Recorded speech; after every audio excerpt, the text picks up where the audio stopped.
the Canadian Women's Heart Health Centre here in Ottawa.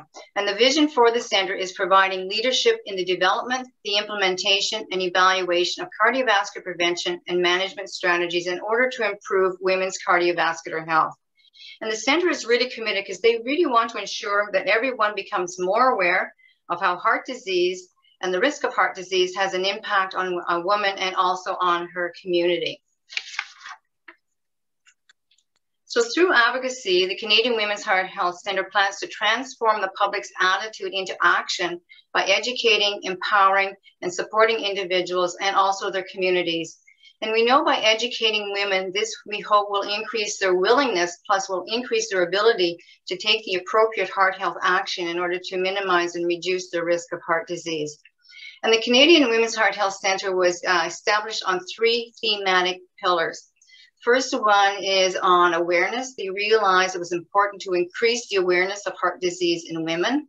Secondly, on education, they realized not only do we have to educate women, but we also have to educate our healthcare providers because they were taught mainly on a male model, which I'll explain to you in a few minutes. And then also the other one was research. The Canadian Women's Heart Health Centre realized it was important to do more research on women to better understand the difference how heart disease impacts women differently compared to men. And I'll go through that during the talk. So this is a disclaimer. So any information that is provided in this presentation by your Women's Heart Health advocate, this is not to be considered as medical advice and is not intended as a substitute for medical professional help, advice, diagnosis, or treatment. Always seek the advice of your physician or other qualified healthcare provider with any questions you have regarding your medical care. And the views and testimonials that are expressed by a Women's Heart Health advocate or any other participant are his or her personal views, and the University of Ottawa Heart Institute does not guarantee the accuracy or the appropriateness of the opinions or advice expressed by Women's Heart Health advocates. So this evening at the end of our session, you'll be able to describe what heart disease is. You'll be able to describe how heart disease is different in women, including the signs and symptoms that women can have presenting with a heart event. You'll be able to explain what the risk factors are for heart disease, and you'll be able to describe how to take the appropriate heart health action. We'll discuss some tips for talking with your healthcare providers, and I'll leave you with the key message. So what is heart disease? So heart disease is basically known as also as cardiovascular disease. And this is a general term for a variety of conditions that can affect the heart and the blood vessels. And unfortunately, heart disease can lead to a heart attack and even death. And it is the first cause of death worldwide. So my condition was complete heart block. So in the upper chambers of the heart, the atrium, there's little nodes that will make the atrium contract. In the lower chamber of your heart are the ventricles, and there's also little nodes in there that will make the ventricle contract. So what happened with my condition is that I knocked out my electrical conduction mechanism system in my heart. So I totally rely on my pacemaker to make my heart contract. So there's many different conditions that will affect the heart itself, the heart muscle, and the blood vessels. And I know Barbara is going to share her story about her heart health journey. So I just want to share with you some important facts about heart disease in women, because the impact, unfortunately, for heart disease in women has traditionally been underappreciated. And now we know that cardiovascular disease is the #1 killer of women worldwide, and this accounts for 1 in 3 deaths. And every 20 minutes, 1 Canadian woman dies from heart disease. And heart disease is the leading cause of premature death in Canadian women. And women are dying before they're reaching their expected lifespan. And heart disease kills 5 times as many women as breast cancer. I know when I was asked a number of years ago, when I became involved with the Heart Institute, what is my greatest health threat? And I did say breast cancer, because so many people have been touched by this terrible disease. But actually, in fact, the #1 threat is heart disease. And actually, only about 13% of Canadian women identify heart disease as their greatest health threat. And what we're now seeing, we're seeing an increase of heart disease and heart event amongst younger women between the age of 35 and 55 years of age. And this is mainly due to a variety of risk factors and also poor healthy behavior. And they did a survey on a group of women a few years ago, and they wanted to find out from these women, What was their own personal perception of heart disease once they've been diagnosed with heart disease, and secondly, once they've been treated with heart disease? And when a third of the women in this group said, okay, I've been diagnosed, I've been treated, it's just a one-time event, a one-time episode, and I can just go back to my pre-diagnosed lifestyle. When in actual fact, when we've been diagnosed with heart disease, we now have a chronic condition that we have to manage for the rest of our life. So are women's hearts really that different? And how is heart disease different in women? And what are some of the signs and symptoms that a woman can experience having a heart event? Sorry. So overall, a male heart and a female heart looks the same. And most of our medical doctors have been taught in medical school that a male and a female heart overall looks the same, that it's just a muscle. Where in actual fact, a woman's heart is smaller. It's about 2/3 the size of a man's heart. A woman's heart beats faster. Women's coronary arteries are smaller. And the way the plaque builds up in a woman's coronary arteries is different from the way the plaque builds up in a man's coronary arteries. So for the woman, the plaque is spread more evenly along the walls of her coronary arteries, whereas compared to a man, their plaque is more bulky and irregular in their coronary arteries. And as women, unfortunately, we are affected by hormonal changes, and those are the changes we experience during pregnancy and menopause. So as a result of this, there are some risks that are unique to a man, and there are some risks that are unique to a woman. So again, heart disease can affect women differently as compared to a man. And that's because, as a result, for women, we do require a different approach to our diagnosis and our treatment. So when it comes to heart disease in women, women are under-researched, they're under-diagnosed, they're under-treated, they're under-supported, and they're under-aware. As women, we are under-researched because even though we make up over half the population, 2/3 of what we currently know today about cardiovascular disease is a result of research conducted on men. So for the past 50 years, what we know about this research is the result cardiovascular disease is the result of research conducted on men, and mainly middle-aged white men. So as a result of this, we have a male-oriented model for cardiovascular disease, and this constitutes the basis for all diagnostic and therapeutic strategies actually in both sexes. So when I was in nursing and training to be a nurse, I was taught on a male model. So that's why they realized that we have to do more research on women, but also we have to educate our medical profession as well on how heart disease can impact women differently. So we know that most clinical guidelines are based on research evidence, but still the medical decisions today for women are made on research evidence on how heart disease actually manifests itself in men. So why are women under-researched? Well, first of all, we have safety concerns. Because from the time a woman starts menstruation to menopause, there is the potential that she could become pregnant, and we do not want to cause any harm to the fetus. Also, as women, we have hormonal fluctuations. So actually, the researchers actually avoid doing research on female animals because of these hormonal fluctuations, which will actually confound the results. And also as women, we just lack volunteering to participate in research. And that could be due to our busy life schedule, or it could be due to our roles and responsibilities as well. But again, with lack of women participating in research, this actually is a problem because we'll continue to have a limited insight on how heart disease actually impacts women differently. There are a few positive changes occurring today, which we're pleased about, because the agencies that actually provide funding for research, they're now recommending that the women do participate in research if they're going to provide the funding. And if there's a lack of women participating in that research, they need to justify why there's few women participating in that research. And as women, we are underdiagnosed because not only us as women, but also our doctors are still slow to identify the signs and symptoms that a woman could be experiencing a heart event. So often these signs and symptoms go overlooked, or they go unrecognized by ourselves, but also by our doctors as well. And you can see from the slide there, the early signs of a heart attack are actually missed in 78% of women. Also, there's misdiagnosis more common in younger women. or those women who just do not report the typical symptoms that they could be experiencing a heart event. And maybe our doctor, they might just look for other causes of the symptoms that a woman could be experiencing without doing the appropriate testing to rule out cardiac issues. So why are women underdiagnosed? Well, first of all, maybe we delay, maybe we're guilty ourselves, just delay in seeking help out of fear. Maybe you're concerned, maybe there is something wrong, and we're concerned and fearful of that. Also embarrassment. What if I call the paramedics, or what if I get to emergency and they tell me there's nothing wrong? Also, women living alone, they might not confide in somebody else that they're actually experiencing something different. And how often as women do we say to ourselves, oh, I just don't want to bother anybody?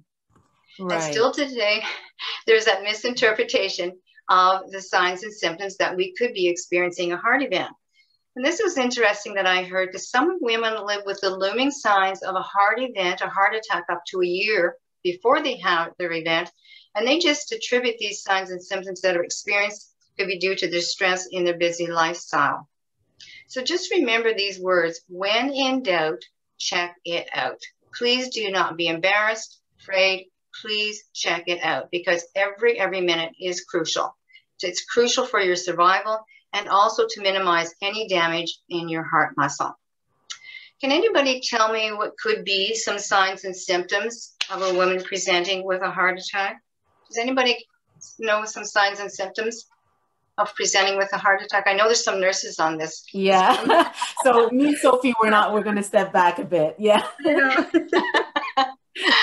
Anybody else can give me some signs and symptoms that would predispose us to a heart attack, that we could be having a heart attack? Anybody? Cassandra has her hand up. Oh, I can't she just unmute herself? And I would say it's chest pain. Chest pain, that's correct. Yes. Anybody else? And it's quite subtle too for women, so you might not even expect what the answers are. Okay, I'll go ahead then. Is it slurred words? It can be. That's a more bit to do with a stroke, but we have to be careful. Okay, I'll go ahead. Anybody else? Sorry? Anybody else in the audience? I would go with a deep, like burning in your throat. Could be, yes. Like, yes, that's a good one. Indigestion. Yes. You think that you want to throw up, but that's not what it is. It's that's not. Right. Heartburn too. Yeah, that's great. Yes. Well, I know time is of the essence, so I will continue, but those are great. Those are really good answers. So when somebody's presenting with a heart attack, we sort of think of the classic Hollywood type heart attack, where the person clutches their chest due to crushing chest pain and possibly passing out. But this is not necessarily the experience a woman might have. So even though we know men and women having a heart attack will present with some form of chest pain, but women often complain of other discomfort. It could be atypical types of symptoms, and it could be difficult breathing, it could be shortness of breath, it could be weakness, it could be fatigue. We talked about indigestion. So there's some other ones, and I will go through all the ones on the screen. But even though both men and women, their primary symptom is usually some form of chest pain, but the way the woman describes her chest pain can actually have an impact and cause a delay in her diagnosis and treatment, because a woman might say, I think Ruthie said, something in your throat. So it could be a pressure, it could be a tightness, it could be a heaviness, it could be squeezing, it could be burning, I think Ruthie said. Could be gripping pain or discomfort. So the way the woman describes her chest pain is often different from the way a man describes the chest pain, and this can have an impact on her diagnosis and her treatment. And also for a woman, maybe she has no pain or very little pain, but she will have some of these other unusual symptoms, such as unusual shortness of breath, unusual or extreme fatigue, dizziness or lightheadedness, irregular heartbeat, arrhythmia, nausea or vomiting.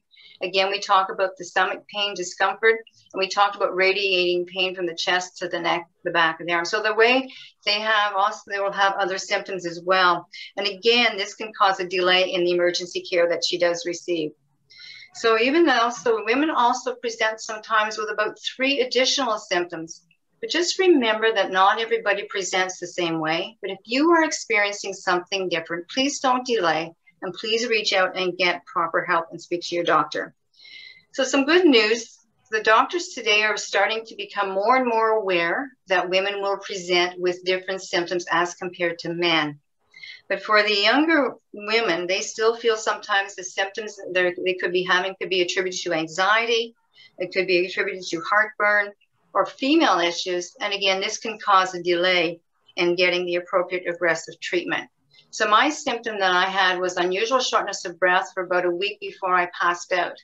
Again, I didn't think anything of it. I didn't have any other symptoms. I just thought, okay, I might be getting something unusual like a cold. So that was the only symptom that I did experience. And Marian, yes. not to interject, and I think, you know, to lay it back, to relay it back to the issue with, you know, with us, Black women, we have high pain tolerances for most of us. And so when we show up at the emergency, and that's a point that we need to really focus on, somebody will say, the doctor will say, on a scale of 1 to 10, how would you rate your pain, 10 being the most excruciating pain? And we'll say 1, you know what I mean? And this is not an exaggeration. And I've seen it, I'm sure Sophia's seen it. So I think we need more education about that as well, about how, as healthcare professionals, that pain may be, you know, there are cultural differences in terms of how we relate. And that's a really good point. And the other thing, taking besides the cultural difference, women often bear children. And often, I don't have children, but I have beautiful stepchildren. That is very painful. So often they express their pain in a totally different way. And that's why sometimes when they ask, are you having pain? And you say it could be a 1, what they're actually experiencing could be something even less than when they went through childbirth. So they really have to make sure if they're having minimal chest pain, and it's only about 1 or 2, or however you describe it, you know, if they have other symptoms, please make sure that you bring up any other those symptoms that could be related. Yes. So take a note of all of those, because again, we just have to be very assertive, not aggressively, assertive in getting our message across. Yes. And these are just some other symptoms that we could experience. We talked about the pain in the jaw, neck, shoulders, arm, back, or stomach, but you could have flu-like symptoms. So again, or you could have generalized scared or being anxious, or weakness, or unusual sweating. So the key thing, and I'm going to get into advocacy in a minute, we all know our own body, okay? And we know that we could be experiencing something totally, totally different. So the key thing is to make sure that we're able to describe what we're feeling differently from our own body, and make sure that we become a strong advocate. And I'll talk about that, and get appropriate testing done. So as women, we're undertreated. And I think Victoria mentioned this as well about sex disparities, because in the last 10 years, there's been a lot of evidence of sex disparities. And that's another reason for the Canadian Women's Heart Health Center, because we realize that women have to become more aware. Our healthcare professionals have to become more aware. They need to be educated, and we need to be educated, because there are still sex disparities out there, which is unfortunate. So the risk of heart disease still today in women is underestimated. And there's still a notable difference in how heart disease is identified in women. There's a notable difference in the treatment that women receive. And unfortunately, there's still a notable difference in the outcome for women with heart disease. And why is that? Because there's still a lack of public, which is us, but also there's still a lack of professional, which is our doctors, aware of our women's coronary risk factors. And we just spoke about the symptoms, signs and symptoms that a woman can present with. So there's still that knowledge gap between the way we possibly present, and as compared to men. And there's still optimal screening for women, and there's still optimal diagnostic procedures for women. So as a result of that, which is not great to say at all, because as a result of that, women have an adverse coronary outcome. So as I mentioned earlier, women are understudied, underdiagnosed, undertreated, and this leads to multiple sex disparities. And as women, we are undersupported.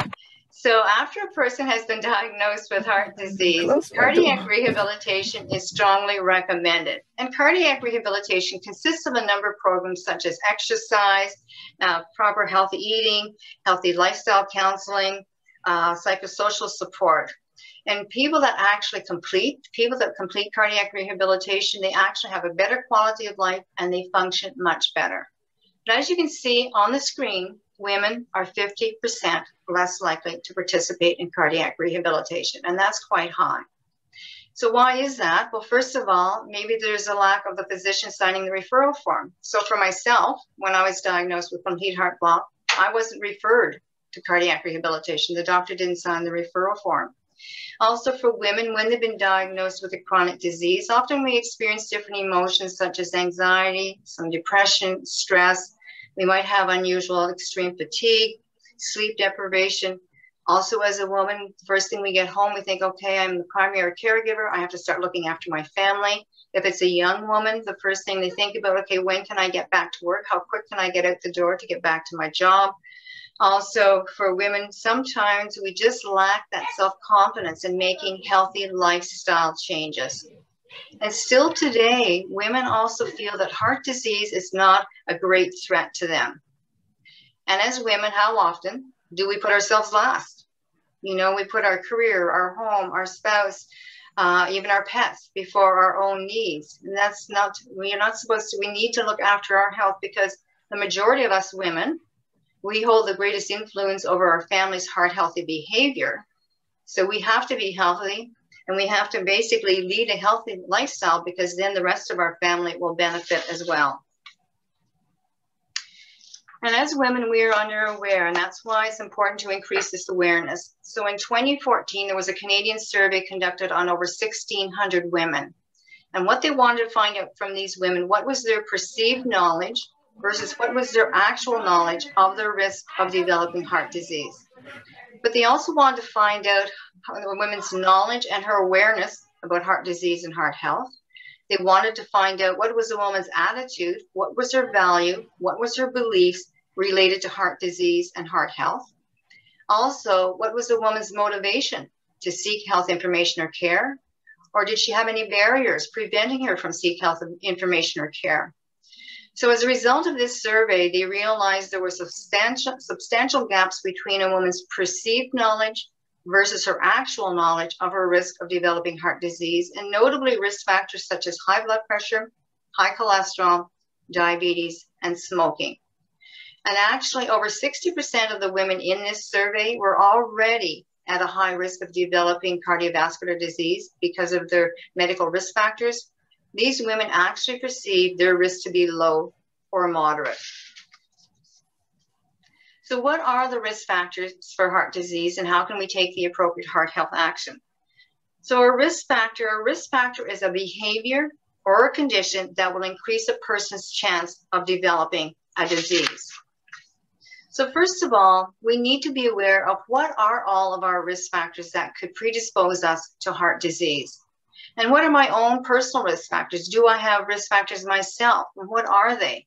And what action can I take in order to lower that risk factor or those risk factors in order to improve my cardiovascular health?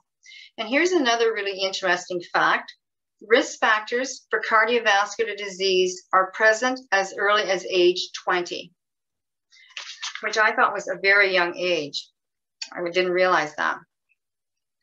So are you at risk? So we know now that heart disease affects a woman of all ages, and there are different risk factors for a woman across her lifespan.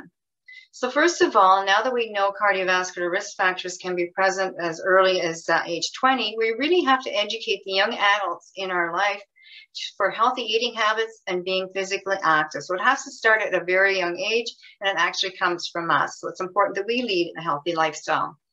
For a young female adult, she needs to know what her family history is, and has there been any family history of ovarian conditions, because this unfortunately can increase her risk of developing heart disease. And pregnancy is like a 9-month-long heart stress test. So if a woman has delivered her baby prematurely before 37 weeks, or if she developed high blood pressure during her pregnancy, or diabetes during her pregnancy, this could mean that she could be at a higher risk for heart disease. So she really needs to speak with her healthcare provider about the complications she's had during pregnancy, and could this put her at a future risk of heart disease. And a woman, if she has reached menopause before the age of 45, unfortunately, this can increase her risk of heart disease by 50%. And again, once we get older and past menopause, our cholesterol level worsens. So primary care and primary prevention is key, because if we're able to reduce our risk factors before our first event, we can prevent or postpone 33% of all deaths. And if we're able to manage our risk factors after we've had an event, we can reduce our mortality by 25%. And also, if we manage our risk factors after we've had an event, we can reduce the recurrence of another event by 50%. So we're going to talk about some risk factors. Can you tell me what could be some risk factors that will predispose us to heart disease? Anybody? Obesity? Obesity, yes. Yes. Anything else? Ruthie, I think you're muted. Yes. I was saying high blood pressure. High blood pressure for sure. Anybody else? You mean conditions or lifestyle? Basically, what would be a risk factor? So if I said a risk factor, it certainly can be lifestyle, because you know, what is our nutritional habits like? Yeah. You know, what is our exercise habits like? For sure. Yeah. So I'm going to continue on because of timing. So here are four. These are risk factors we cannot change. So they're non-modifiable risk factors. We can't do anything about these. So the first one is age. Okay, so as we get older, our risk of heart disease increases. We know the heart is a major organ. So as we get older, it becomes weaker and slower. Sex, we can't do anything about that. But for the most part, men are at a higher risk of developing heart disease at an earlier age than a woman. But that gap between a man and a woman actually narrows after a woman has reached menopause. So the gap between men and women having heart disease after the age of menopause actually becomes very similar. And we have certain ethnicity. So there's certain ethnic groups that are more predisposed to heart disease.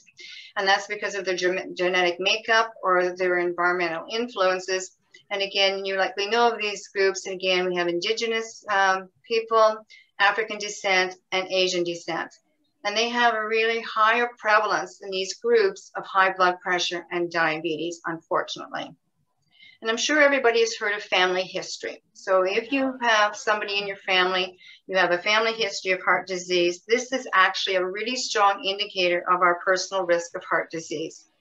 So if we've had a first-degree relative, it could be a father or a brother, who was diagnosed with heart disease or had a heart event before the age of 55, or if we've had a mother or a sister who had a heart event before the age of 65, this actually doubles our risk of having heart disease. And that's because we have the same genetic makeup and we have similar behaviors.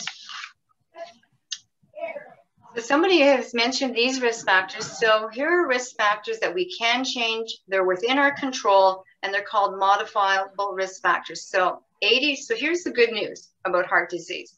80% of heart disease is preventable by managing the risk factors that are within our control. So these are the risk factors that are within our control besides diet and besides being physically active. So the first one is high blood pressure. So high blood pressure is that every time your heart beats, it actually pumps out a wave of blood.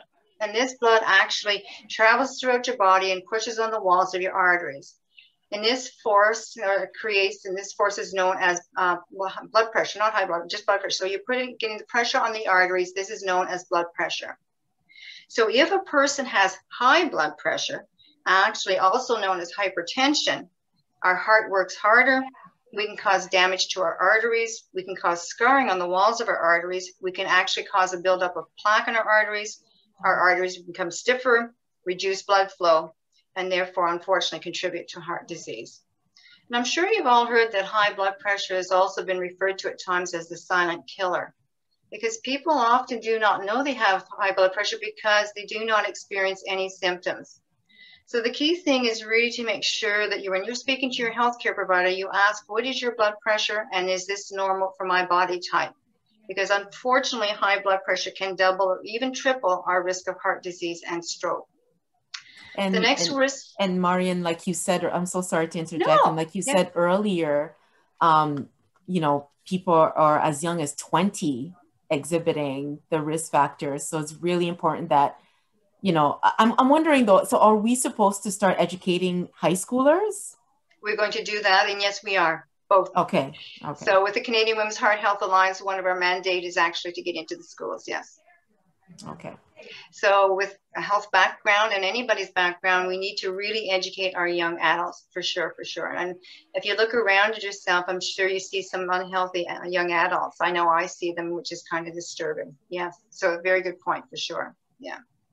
So the other risk factor is high cholesterol. And we know that cholesterol is a type of fat, you know, that's produced by the liver, and we find it throughout our body. We can also get extra fat, cholesterol from the fat that is contained in the food that we eat. So there are two types of cholesterol, good cholesterol and bad cholesterol. So the bad cholesterol is low density lipoprotein. And just remember the word lousy. This is our lousy cholesterol because it causes a buildup of plaque on your arteries. The good cholesterol is high density lipoprotein. And just remember healthy. This is my healthy cholesterol because it will actually dispose of the bad cholesterol.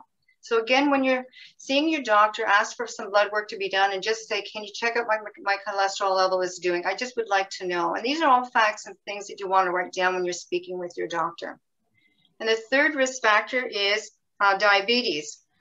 And diabetes, people that have diabetes, they put themselves at a high risk of not only heart disease, but of stroke as well. So when we talk about diabetes, this is when our blood glucose or blood sugar levels are too high. So there's 4 types of diabetes. There's one is a pre-diabetic, and this is where our blood sugar level just is a little bit higher than normal. There's type 1 diabetes, and this is where our body just does not make enough insulin. Type 2 diabetes is the 3rd type, and this is where the body cannot use the insulin properly. And the 4th type is gestational diabetes, and this is where a woman develops diabetes during her pregnancy because not enough insulin is being produced. So again, having your blood work done, ask your doctor, can you have your blood glucose level checked so that you know what it is, and if it starts to creep up just a little bit, we likely can keep it in control by proper nutrition and activity. And then the next risk factor is psychosocial factors, and they're now considered a risk factor. And these are emotions such as depression, anxiety, stress, anger. And because they take these into consideration, because they now can cause our heart rate to become irregular, it can cause our blood pressure to increase, our fat cells can be converted into cholesterol, and our platelets can become sticky and build up in the arteries. So again, we have to monitor our emotions for sure. And then we know about smoking, and we know no amount of smoking is good for us, and no amount of secondhand smoke is good for us at all, because it really does have a negative impact on our blood pressure, our cholesterol, and it makes our heart work much harder. But there's some good news, because within a year of a person quitting smoking, they can actually reduce the risk of a heart attack by 50%. And then I know we talked about overweight and obesity. And it's now considered, unfortunately, a chronic disease, and it's often very similar to diabetes and high blood pressure. So we know that many factors will contribute to obesity, and they could be environment, genetic, emotional, lack of sleep, medical problems, medication. So it's important that we learn to manage our weight, and we need to be aware, are we at a risk? And what they look for is our waist circumference, because they look for the excess of fat around our waist. So you really want to work about if you have a waist circumference greater than 88 centimeters or 35 inches, this actually predisposes to a number of health problems such as high blood pressure, type 2 diabetes, and heart disease. So what can we do to manage our weight? So they've made it into very simple terms now. What you want to focus on, what is the best weight for you, okay? And by determining what your best weight is, that's by making healthy food choices, being physically active, and actually looking after your psychosocial health. So what you want to focus on is the outcome of all of the positive habits that you've created. Italiana, ¿qué es este kiwi aquí tirado? So what you want to focus on is, the positive habits.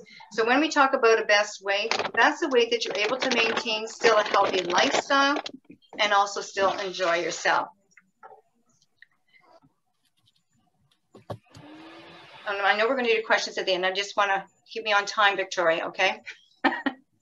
So are you at risk? The thing about women is that many of us don't realize that our risk of heart disease can significantly increase with the number of risk factors we might have.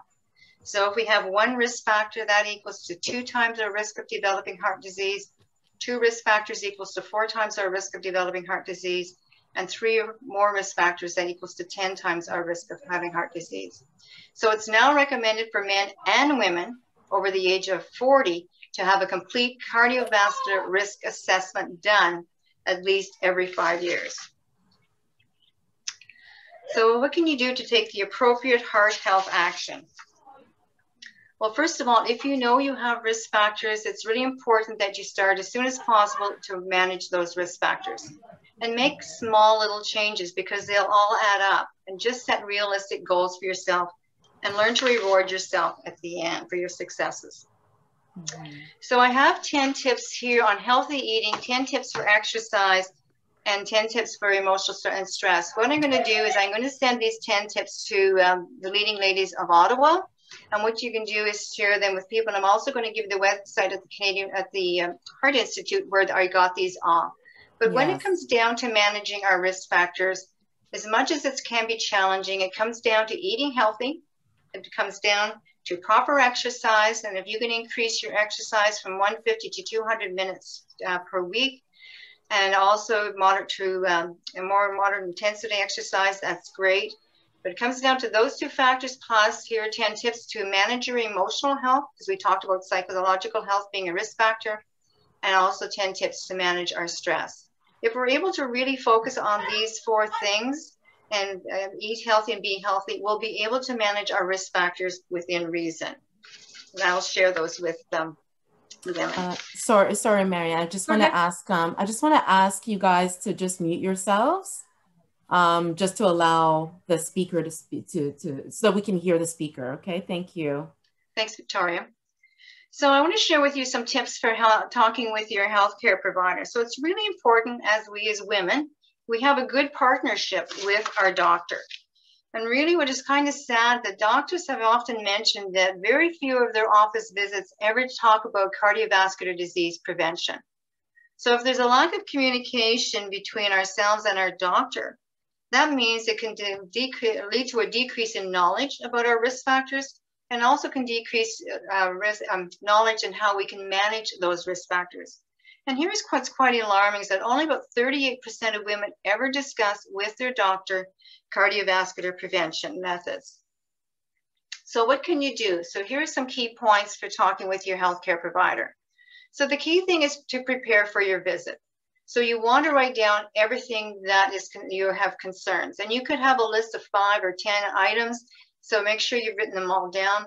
And you might want to highlight the most important. So it could be 2 or 3 of those 10 that are very important to you.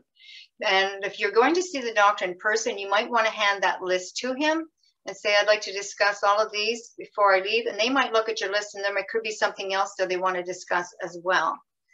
What I heard the other day is that if you have a really good relationship with your doctor, you can actually send your concerns, your list of concerns to him or her before your appointment, so they will have them in advance, so they'll be a bit prepared, okay? Now, I know some of the appointments today are not in person, they're over the phone or they're virtual, but again, you know, make sure you have, it's like preparing for a meeting. I need to prepare for my meeting because I'm seeing my doctor, okay? So really take that time. Make sure you bring a list of all of your medications with you when you see your doctor, because often we see more than one doctor. And they need to know the medications you're on to make the appropriate decisions for your treatment. And here are 3 important questions to ask your doctor. What is my main health problem? Because sometimes we have more than one, but what is the main problem that I'm dealing with? What do I need to do to manage that problem? And why is it important that I do something to manage that problem? And sometimes also, it's important, sorry. And sometimes it's important to let them know what you want done. You know, just like Marian explained earlier, she was saying, get the blood work done. And so it doesn't hurt to say, I want a complete blood work done. That's right. So there's just no, that's great. I'm just going to mention the other thing is you want to share in the decision-making process for your health. So it's not just about what the doctor is saying. You need to share together what is the decision-making process. You want to know what are your options, what are the benefits and harms of those options. you know, and how likely are these benefits or harms to happen to me? So I'll go through those a little bit later because I know time is of the essence, but the key thing is really to speak up, take notes, write down what you and your doctor have spoken about. You can take somebody with you, maybe a family member or a friend, and they can ask questions or take notes. Now, I know sometimes that's difficult right now, but if you're not allowed to go into that appointment with a friend or a family member, possibly when you're in that doctor's office, have your phone on, okay, so that they can hear the conversation. So if they have questions, they can actually come in and ask questions as well. I know my husband has his appointments on the phone now, so we put him on the doctor on speakerphone so that I'm able to engage with the doctor and ask questions as well. So make sure that you have somebody else there because sometimes we just forget what the doctor said or we become overwhelmed. And make sure you ask for definitions. Sometimes the medical staff will speak in medical terms we don't understand or medical jargons we don't understand. So before you leave that appointment, just say, look, there's certain things I didn't understand. Can you explain those to me again?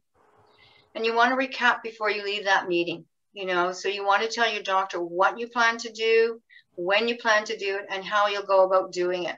And as I mentioned, you want to be a team here and you want to share in that decision-making process. For example, if the doctor has prescribed a medication that you know is not covered by your insurance, before you leave that appointment, say, is there anything else because it's not covered? So can you prescribe something that is covered?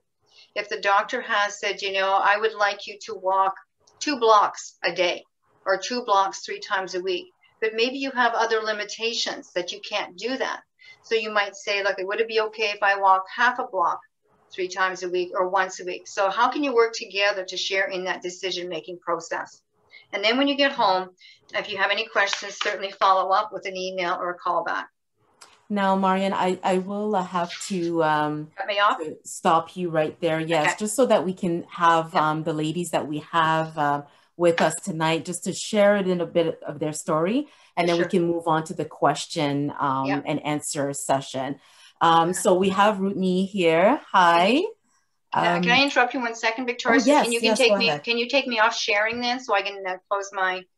Yes. Oh, there, I've got it now. I see it now. Okay. Okay. There you go. You Sorry. got it? Okay. Yep. Thank you. Yes. So I can see all the pretty faces. Yeah. Okay, excellent. So, Rutni, I didn't get to introduce you earlier, but I'd like to introduce you now. So Rutni is a resident of Ottawa. She's been in Ottawa for over 30 years now. She was diagnosed with congestive heart failure in 2019, and she's here with us tonight to share that story with us and explain to us really what her journey has been and now where she's at in terms of her health, her heart health, and also how she can actually educate us in basically being a supplement of what Marian has told us about sharing her journey and her experience. Go ahead, Ruthie. Oh boy, where do I start? Everything that Marian said earlier, I thought like she was speaking personally to me because I'm like, wow, this is me. This is my story. It started like in 2018 when I felt shortness of breath because me and my family, we wanted to do some activity together. And then we enrolled in a class of badminton. And after the first 15 minutes, the only thing I felt was a shortness of breath. I was like, wow, like it's okay because anyway, it's been a long time since I didn't do any activities. So things will get, you know, it's just because my body will get used to it. But in September 2018, that's when I felt my first symptom, I would say. But I waited until June 2019 to go to the hospital. This is very important for us women to know. Like Marian was saying, you wait because you say, okay, I have this because I'm tired. You know, my shortness of breath is because I'm doing too much. I'm busy. Like everything is fine. And then I was starting to have other symptoms. Like I would go for one day, I would feel so cold. And then after a few minutes, I would feel hot. Again, it's okay. I don't know why, but it's okay. Because I didn't feel any pain. And because I wasn't feeling any pain, I thought it was just, you know, something and it was gonna go away. But as the months, weeks that became months goes by, I started to have like other symptoms like being lightheaded, dizziness, almost fainted. And that's when I realized I'm like, oh, okay, I think there is something going on. But since I don't have any pain, still, it's okay. Then doing work around the house became more and more difficult because I'm being tired and shortness of breath. I used to run down the stairs. Now I can going a few steps. I have to stop and then starting over. So I keep on saying in my head, okay, I need to check this out. I need to talk to my doctor so that they can send me to a cardiologist for follow-up. But never did, okay? Like, I know better. It's not, the thing is, what goes through your mind is not even you. It's your family. That's what comes first, okay? So it's school time. Who's gonna take care of my kids if I find myself in a hospital bed? Nobody can do that better than me. So you don't go. You always think that, oh, anyways, I have time. But you feel pain, you take a Tylenol or two, you just rest a little bit. And then after that, but that's what happened after that, those symptoms goes away. That's what happened to me. They went away. So since they went away, when I rest or I take a Tylenol, that means it wasn't anything that I should take seriously. But it's just little, I call them like little, it's like little messages that your body is sending you to say, there is something wrong with me, just like your car, you know? It doesn't just stop. It gives you little signals. And if you don't do anything, that's when you're gonna get your heart attack or whatever it is. So, like I said, it started in September 2018. So I went through all the rest of the 2018, getting into 2019 with all those symptoms. I go to work, I'm doing everything. When I feel something, okay, I take a little pause and then I keep going.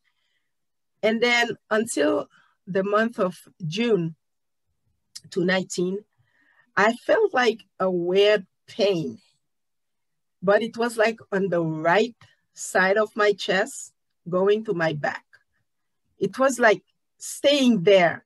And it was very painful when I tried to breathe deeply. And then I was like, okay, this time I think it's getting serious, because it was getting to a point that I couldn't breathe without feeling it was like a real pressure, like somebody was sitting on my chest. And then I went to the hospital. I went to the emergency. I'm like, okay, now I'm at the hospital. I'm just gonna wait there until somebody find what's wrong with me. But at the same time, I'm like, oh, anyway, I know it's nothing serious. It's just gonna be an in and out. See, it's like two brains talking to each other. So I end up being in the hospital for 23 days, like a whole 3 weeks. Yeah, I spent 23 days at the Civic in Ottawa, and then trying to find out. They did all kind of tests. They did EKG, blood work, until they did a cardiac ultrasound. Then that's when they find out that my heart was only pumping at like 20%, when usually it's supposed to be pumping at 70. So almost like on the verge of dying, but I didn't even know, I guess. So I think if I had stayed longer, I didn't go that day, something could have happened, because in the hospital, my heart went to all kind of stages. I went into, my rhythm wasn't good. I went into what they call the atrial fibrillation. Mm-hmm. The pain was getting worse, like there was nothing. They end up giving me like strong medication, like dilaudid, hydromorphone, things like that. But they say that there wasn't really anything they can do to fix it. So you're gonna be on medication, you know, these are like, they fall on you just like bricks, you know. This is something serious, something you think would go away. They told you that this is something that you will have for the rest of your life. And then now all the process, you know, come to your mind, asking yourself, okay, now what I'm gonna do? What if, all the what if, you know, all the questions. And then I think for me, that's when really I become aware that, okay, this is really serious. I am really sick.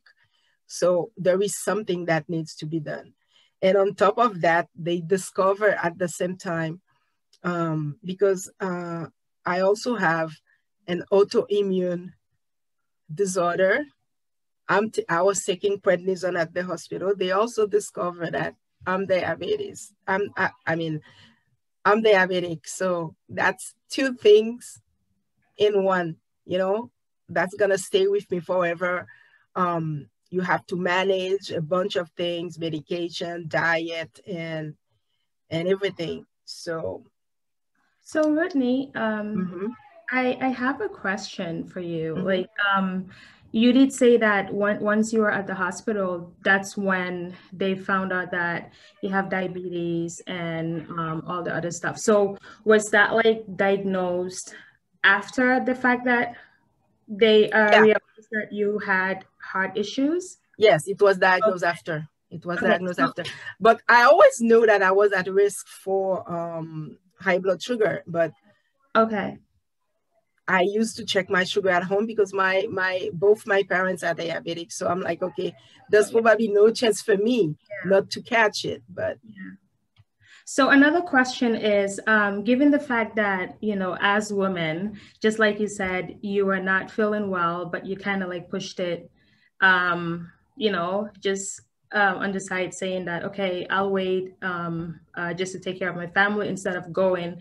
What advice would you give other women in general, like who are kind of going through what you're going through, or like maybe feeling just something? What advice would you give them instead of waiting longer? Like would you just speak to them? Because if you had gone earlier, probably, you know, it could be taken care of at an earlier, you know. Yeah. The advice that I would give to women is,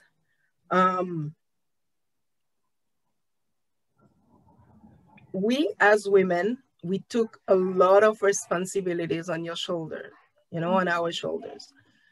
We see our family, like we need to take care of our family. We need to take care of our husband, our house, and everything. But we forget the most important person is us. So if we are sick, then who's gonna take care of all those things? And especially who's gonna take care of us? And we need to be healthy in order to do all these things. So the advice that I would give to all women, especially Black women, is to tell them, don't be with me, don't do like me. Like, don't wait. Like, if you notice that you not usually wake up with that kind of headache, and then just one morning, you wake up with a big headache. Okay, you might wait for the next morning to see what's happening. But don't wait too long. Don't wait like 3 months. Don't wait 4 months.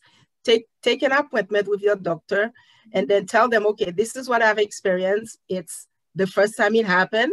So maybe your doctor might tell you, okay, we're gonna wait to see if something else happened before we do anything, or if this happened, you know, you might wanna do this, you might wanna do that. But don't ever stay with, you know, like it's for you, it's your sickness, it's your thoughts. You know, you should share it with someone else, share it with somebody close to you. It might not be easy to share, you know, what you're feeling, like your sickness and everything, with people you don't know. But if you have a good friend or whatever, you might want to tell them, you know, this is what I'm experiencing, and what do you think, you know? So, and we are the only one. Other people can help us. They will help us, of course. If something happened, if we're sick in a bed, they can bring us tea or anything, but we are the only one who are and who responsible for our own health. And earlier, like Mariam was saying that about the doctors, when you go to the doctor to ask questions. I have been to doctors, by the time you get to their office, it says 2 problems only. I even took a picture of it once. I find that so like amazing in the one way, you know, like here I am, I have all those things happening to me, and you say that 2 questions only. So every time I have a new symptoms, you have to take a new appointment. This can be long, and I personally tell my family doctor once, you know what? If one day I die, I don't want any autopsy, because you couldn't fix what you didn't have time to find out what was wrong with me to help me with it. So why exactly you want to know what's killed me? You know, nobody is gonna help anybody. Mm-hmm. So yeah, that's the advice I would give. And especially our family is important, but we are the most important person in our family. Okay. Mm-hmm. And if we do not realize that, unfortunately, we realize it when we are sick. You know what I realized when I was sick? I spent 3 weeks in the hospital, and I came back home. Nobody was dead. Everybody eat, everybody wash their clothes, everybody do their stuff. So they can take care of themselves. But who's going to take care of you if you just, you know, if you become, I don't know, you sick? Yeah, they're going to give you food, but if your body can't move anymore, you're not going to feel good about it. And I don't think, you know, you don't want to be a burden for anyone. So before you became that, you really want to take care of yourself so that it doesn't happen. Amen. Now, Ruthnie, do you have daughters? Yeah, I have 2. Okay, so that's an important thing that we have to be cognizant of. Because you have daughters, how have you know, your journey in your heart health journey impacted their way of living and their way of, you know, they saw you, they've seen what you went through, what you're still going through with all the treatment planning, the eating, the dieting. How has that impacted them? It's difficult because I don't know if you just see the one who budged in earlier. Yes. Okay. She got autism. Okay, so that's number 1 stress factor in my life. Yes. Trying to cope with that part. She doesn't really. It's kind of difficult to make her understand, you know, the dieting and exercise, because she have the tendency of going, you know, okay, I open the fridge, I'm hungry, so I just take something and I eat it. So what we try to do with them is education. Education is the key in like everything, because if you are not educated about something, you do not know what to do about it. You do not know how to prevent it, even if it can be prevented. Okay, so if you don't tell your kids, okay, I know you love chips, it's okay to eat some chips, but it's not okay to eat the whole bag until you know you putting your hand all the way in the bottom to find out the little crumbs. So you take a little bowl, you have your little portion. Once you have that, it's okay. Yeah. You leave the bag for tomorrow. Okay. Yes. And we had to change a lot of things. Drinking juice. Juice was another thing with her. Yes. Then we have to tell them, because I know that in my family there's a lot of diabetic, you know, issue. So we had to show her how to reduce the sugar, the juice, the colas and stuff. So we, yes, you know, you find little stuff. Okay, you love Sprite very much. Perfect. This is what we're going to do. We're gonna buy some carbonated water, and we're gonna put some lemon juice in it. Yay! Everybody's happy because, you know, it's the taste that you want to have. See, yeah. Even me, I had to change a lot of things. And the importance of daily activities and walking. Sometimes you would just watch a video and explain to them why this is happening in the video. Like, you know, somebody might be walking and then, or somebody gets sick and then they will ask question, okay, why something happened? And you go like, okay, well, that happened because that person doesn't exercise that much. So when that person starts walking, of course, their muscle is gonna be painful. But if you do a little walk every day, you don't have to walk 30 minutes in a day. For me, sometimes I go out 3 times in the day. 10 minutes, that's fine. Sometimes I can do 40 minutes a day. That's also fine. And what I also learned and what I'm also trying to set up, like you said, Marion, about the goals, do not put them too high. I always tell my kids, remember, when you were born, you couldn't even walk. Look at you now. What are you doing? Now you're running. So it's the same thing with everything in life. It's baby steps. I call them baby steps, okay? Yeah. The important thing is to keep it going every day, okay? Don't say, okay, I didn't walk yesterday. I'm not going tomorrow. I'm not going today. Tomorrow I'll go for 30 minutes. It doesn't work that way. You can go for 5 minutes. Just walk down to the mailbox. Just go. Maybe later on you feel for another 5 minutes. If it's 10 minutes you can do today, that's fine. If tomorrow you can do 30, it's fine. You have to be proud of yourself that you can do it, because some people can't. That's it. That's the way I see things. Awesome. And so that's why you try to, you know, and put them in. I try to put them in any kind of things that I'm doing. It's difficult at times, because one thing I realize is that a habit, that's what's sabotaging you from trying to do anything. A habit, this is so difficult to change, because you feel comfy in the way you are. You feel comfy in the way you eat. It feels good, you know? Like me, I'm like, oh my God, okay. Sometimes I go, you know, very sarcastic. Oh my God, I have to give up on the good things. I call them the good things, like my sugar, my fattening, you know, my fried things, my good fried fish.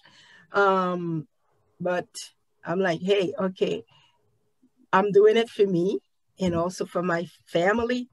And if you want to live longer, unfortunately, you have to make one choice. Yes, you have to make only one choice. Exactly. Yeah. So basically your key points are lifestyle changes for sure, which is like the dieting, getting active. So yeah, that's a great thing. Yeah, and also don't forget to take your medication. Just because you feel like you okay today, you okay. You know why? Because you take those pills. But if you did it, yes, and that's what I was going to say too. Yeah, try not to take it for a week, and you'll see. You'll see what happens. But you don't want to go there.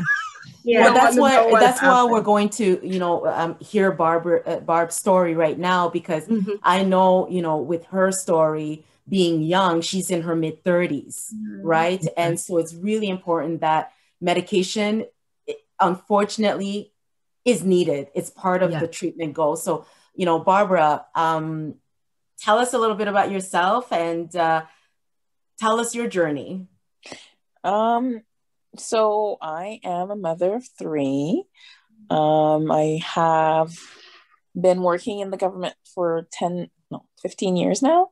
And so it's a sedentary job. So I don't do much activity or running around. But my last pregnancy, which was in August 2018, it went fine. We had a C-section. I've had 3 C-sections. So we were good. The baby came home. Mommy's doing good. 2 months later, in November, I started having this cough that wouldn't go away. And I just couldn't deal. At one point, I had some friends over and we're like, okay, let's go to Yorkdale, you know, because I had to go and buy something for my sister-in-law for her 40th birthday, which we were going to the next week. So we go to Yorkdale. I'm walking in Yorkdale. I'm sweating. I can't keep up. And I'm like, what's going on? And I had gone to the doctor previously and we had said, okay, maybe it's a cough, take some medicine. And then I saw, after the Yorkdale thing, I was like, okay, I can't be sweating and unable to walk the mall. And I called another doctor because it was the weekend. So I had a doctor come over and he prescribed some puffers. So my friends leave, we're good. And I take the puffers, nothing works. So going up the stairs with my son, I can't even go up the stairs.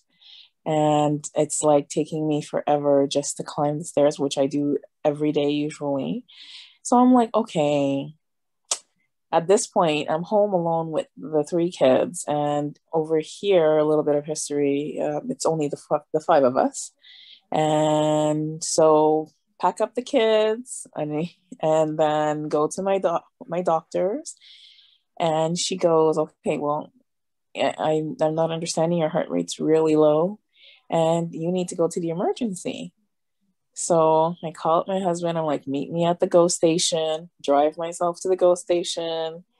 And then I'm like, okay, so this is it. You have to go home with the kids. I got to go to the emergency room. So he dropped me at the emergency room. And then a few hours later, they're like, we don't understand. You are retaining a lot of water, but we don't understand what's going on. It's like you're having a heart attack, but it's not. And they put in the IV. And what were they giving me? They were giving me Lasix. So they wanted me to take out as much liquid as possible because there was a lot of liquid around my heart. And then they're like, sorry, come back. And Barb, for those who are non-medical, you know, Lasix is a water pill. So it gets rid of all the water in your body. Yeah. But they give it IV. through intravenous for me. Yeah. Okay. Yes. Yeah. Okay. So I peed a lot. And then, so my son is 2 months. So I asked my neighbor to pick me up. And so he picks me up. And then the doctor's like, come back tomorrow morning and we'll just have more tests and then we'll figure out what's wrong. So the next day I go back at 8 and we go through all these tests. So I had already came back home, packed my bags, thinking I'm going to Ottawa that same night. And I had packed the kids' bags and everything. And then I couldn't understand what happened. Once I was in the hospital, they're like, okay, we have to go take, they did all these tests and they're like, we don't understand. It's not so it was a blood clot. Once I went in for a cardiogram, what it's called, imaging, they're like, you have a blood clot, like about like a 2 centimeter blood clot. And it was like my left ventricle, and your heart is about maybe 10 centimeters. So it was really like a third of my heart, the size of a third of my heart. And she's like, okay, you're not walking back to your room. We're going to get you a wheelchair because if that moves in the wrong place, it's going to go up and then something, you're going to be blocked or die or whatever. So I get back to my room and then I go and I call my husband. I'm like, so the doctor said maybe I have a blood clot, but I'm thinking maybe I can still go to Ottawa and come back and be very careful. And then he's like, you're not going anywhere. So, you know, it was my sister-in-law's 40th birthday. We had so many plans. The kids are upset. I'm upset. The baby's upset. And I just tell him, pack my bags and bring me a bag for the next 4 days. So I stayed in the hospital for 5 days. It took 6 months to diagnose my cardiomyopathy, postpartum cardiomyopathy, because it was just a blood clot for a bit, and they couldn't understand why I had a blood clot. So I don't smoke, I don't drink other than socially. I've never had high blood pressure. I never had diabetes during any of my pregnancies. Like, I don't do drugs. Like, I'm fairly healthy. I'm not like obese. I'm not in the best shape of my life, but I'm not obese. So they couldn't understand what was wrong. Every doctor, I saw about 13 doctors, and I had all kinds of tests. Like, they wanted to know if I had TB. They wanted to know if I had AIDS. They tested me for everything. And then 6 months later, at this point, I'm back home 5 days later and it's bed rest. So I'm the kind of person that's very organized and I like things done properly and stuff like that. So bed rest for me was like a death sentence. And everybody was saying, you know, Barbara, this is just God telling you to rest. And it was hard, but I did it. I rested the whole 6 months. I laid in bed and I tried not to take, like my family was really accommodating, as in like they really didn't let the baby come to me, but I have a 2-month-old. I can't hold him. It was like devastating, you know, it's like my last baby. And anyway, so fast forward 6 months, I am on water pills. I am on like 7 or 8 different medication, and I had to check my blood levels or something. I can't remember what it was.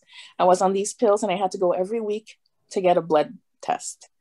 So every week I had to go in and get my INR, and I hate needles. So that was really a painful situation. I hated it. And every week I had to go there and get it done and come back. And my husband was off for like 6 months with me, and his mom came down like 3 weeks later from Ghana. So she was there to help me with my kids. My neighbors, we had a small Bible study, so they were there. They helped me. They organized a meal drive. They organized, they got me a maid. So she came once a month. So those things helped me relax. My anxiety went down.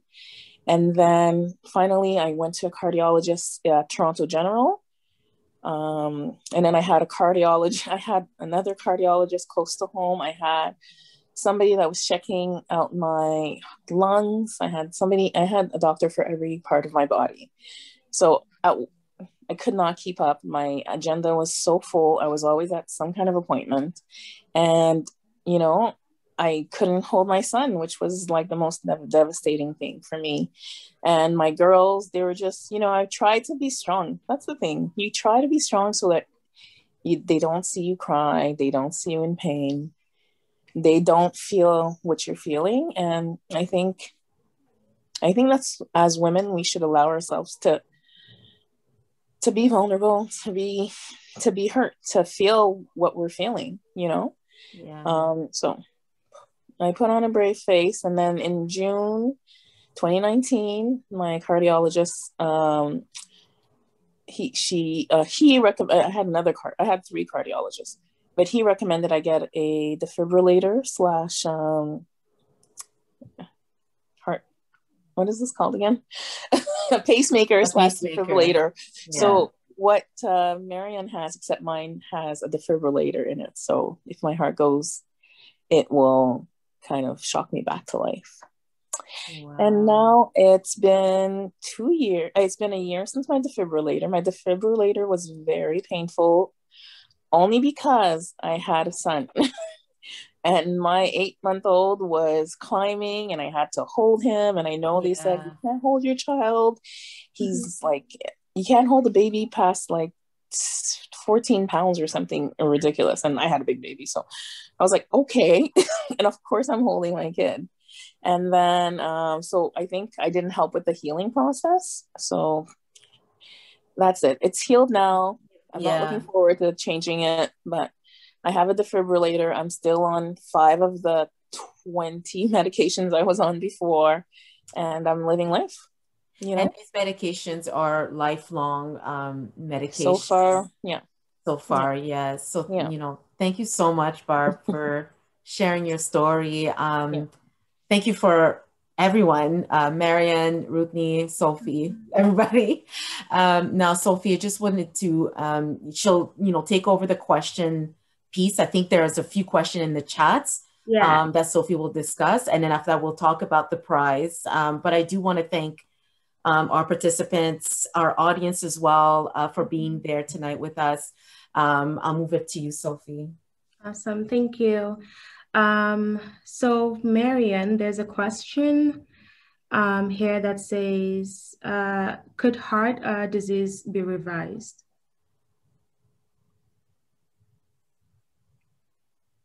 Oh, you're on mute. Yeah. There you go. Can heart disease be reversed? Yes.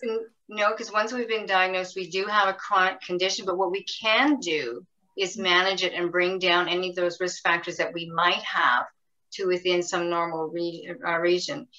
Also with heart disease, you might have damaged your heart a bit depending on your condition. So there might have been some damage to that muscle.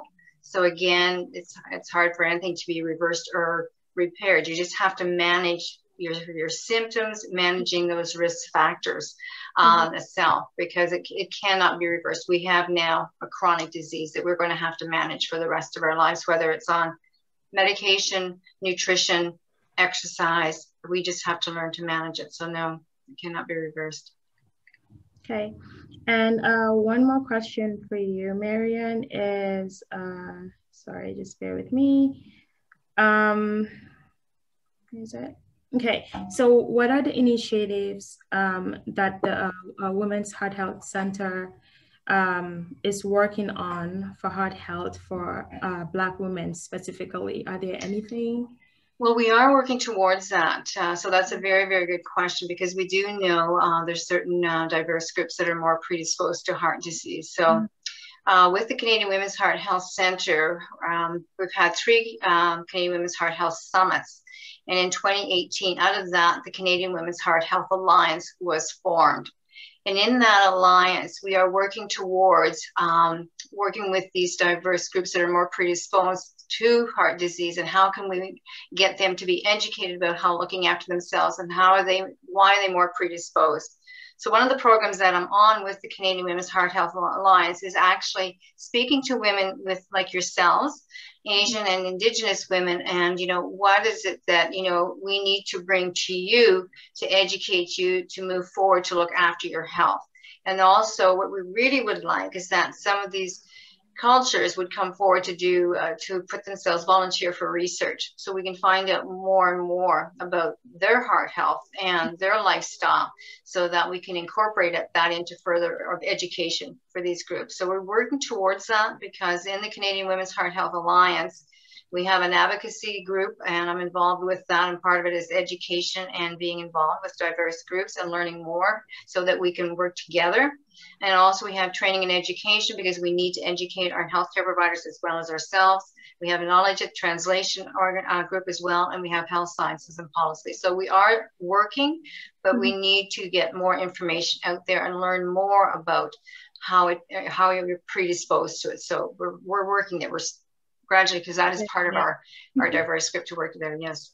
Awesome. So speaking of culture, there's a question here that says, are there spices that we should avoid in our recipes? Also, well, it's 2 in 1 question. Also, can we please access a recommended list of cardiologists and heart doctors that have demonstrated successful treatment and good empathetic bed manner? So they're wanting a list of cardiologists. Yeah, that has like a good history of like bed manners, and like, I guess just like patient care in general. And the first question is, are there spices that we should avoid in our recipes? Because as cultured people, we do eat a lot of spices. When you're looking at spices, because we want to add flavor to our diet. So the key thing with spices, because we all use them, you have to be careful of the salt content in those spices. Okay, so if you're putting spices into it, we need, because I use them as well. So just be careful of what's the content. Is it high in salt? Is it high in sugar? And is it high in fat? And again, you don't want to take everything out, because then you're going to say, I don't have any taste. So what you want to do is do everything in moderation. So if there's certain spices that you really, really like, and you know that they have some of these components in them, can you reduce them to just a little bit so that you still have some taste in your food? So it's the reduction of it all, because you notice I didn't talk about diets. The Heart Institute, they don't talk about diets. They talk about healthy eating. And every culture, and I agree, has different lifestyle components of what they eat. So I spoke to a group a week ago, and they fry a lot of foods, okay? And they eat a lot of starches. So how can we actually change the way we cook if we have to, and how can we change the way of the starch content we have? But let's not take everything out. Let's just cut it back, you know, and cut it back into moderation. So I'm going to say you were cooking with spices that are high in these components 5 nights a week or 6 nights a week. Can we now cut it down to maybe 3 nights and cut down the amount that we're using? Okay, and then can we cut down further? If you're doing things that are fried, okay, can we cut that down and can we cut it back? And the same thing with the carbohydrates, the rice, the white rice. Can we cut that back? And so just bring everything down in moderation, and can we slowly change it and input something else into those components? But it's just making bits. And then, so did I answer that okay for the, okay? Then to get a doctor that provides care, bedside manner, that's a big question.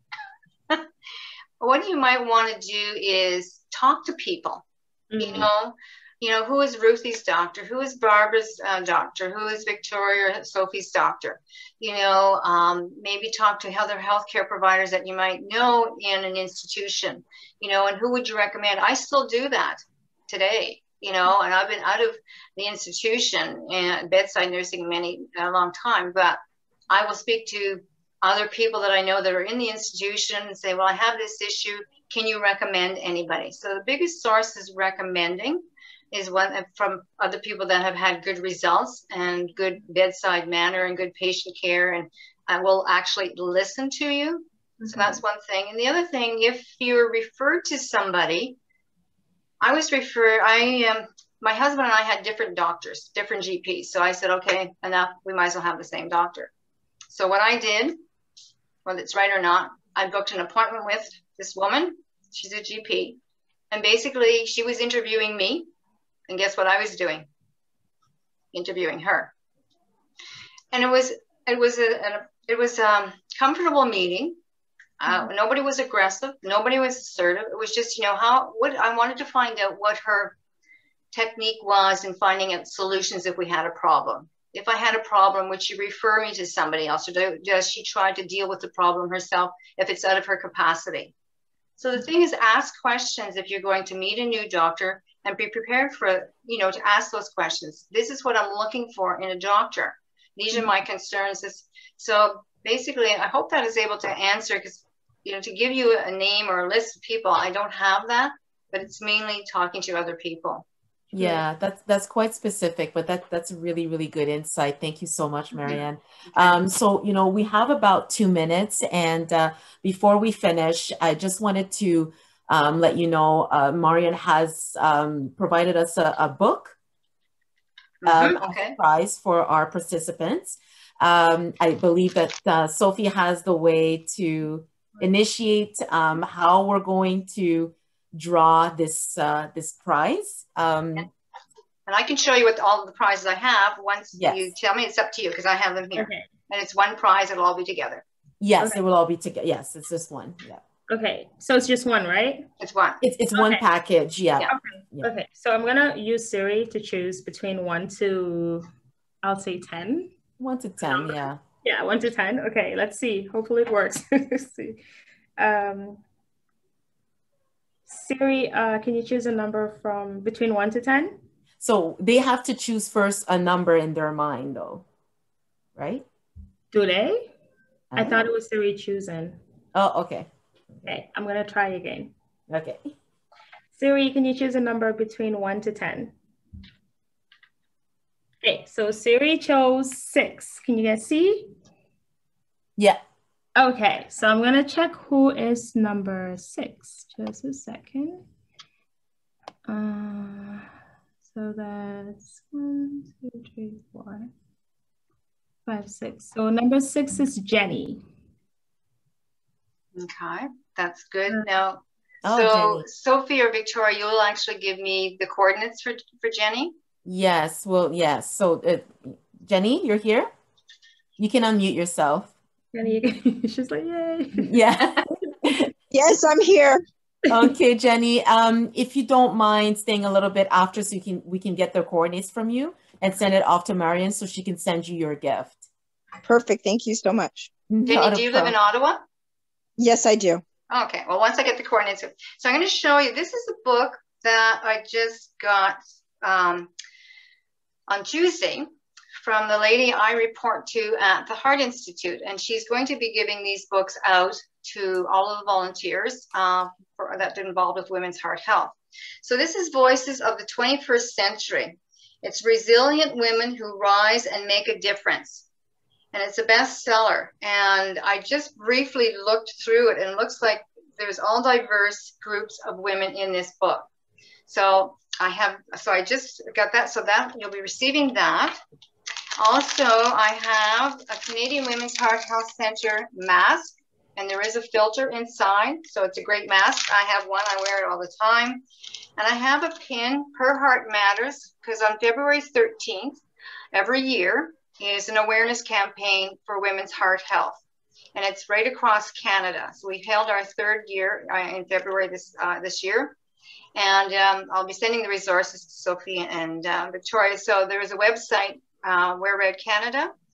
And there's still on there on the national program, there is still education components that are free that the different people from across Canada spoke on that day. So this is a pin for Wear Red Canada.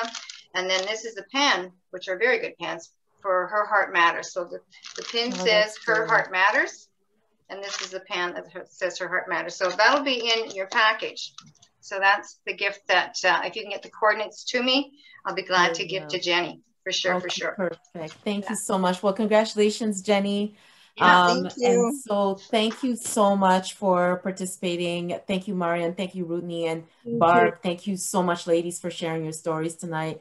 Heart health does matter, but her heart matters. Her heart matters. And so for that being said, thank you so much, Marian, for your beautiful presentation.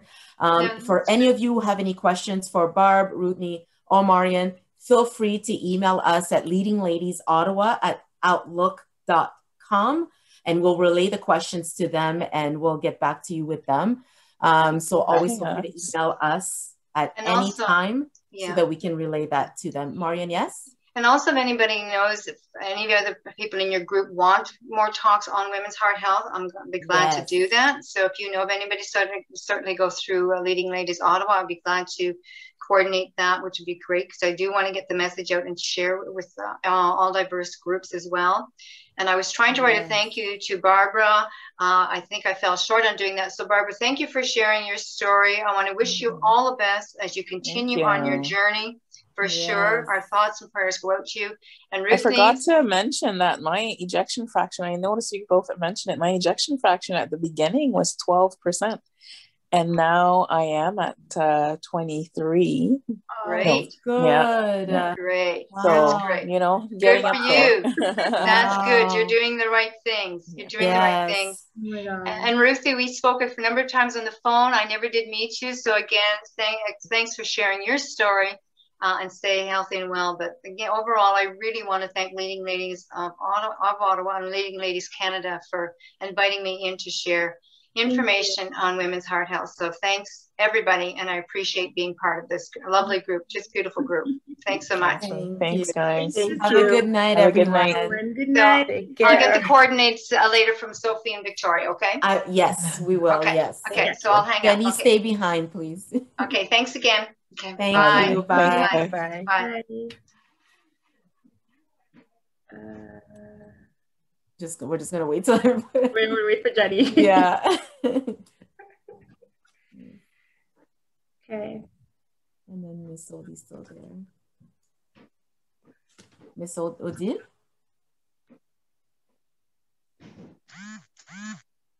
Nope. Jenny, did you want to email us then? Because I don't want to give your coordinates. Does somebody else? I'm actually in the Leading Ladies group. I can just send my. Oh, perfect. Oh, that's perfect. Do you want me to just send it in the group? If you feel comfortable with that. Yeah, sure. Sophie, what do you think? I don't know. is that like the general leading lady group? I think so. I think she's in the general one. Can you just text me, Jenny, instead? Yeah. Sure. Yeah, hold on. Yeah, so my number is 613. Hold on. Sure. I'm not too tech savvy. 613. 262. 613-262. 6704. 6704. Perfect. Yeah. So you can send me and I will send it to Marianne. Yeah, to Marianne. Yes. Okay, perfect. Okay, thank Sophie, you. good job. Yay! Okay. All right, guys. Bye. Thank you so much, ladies. Oh, no problem. Bye. Bye. Bye.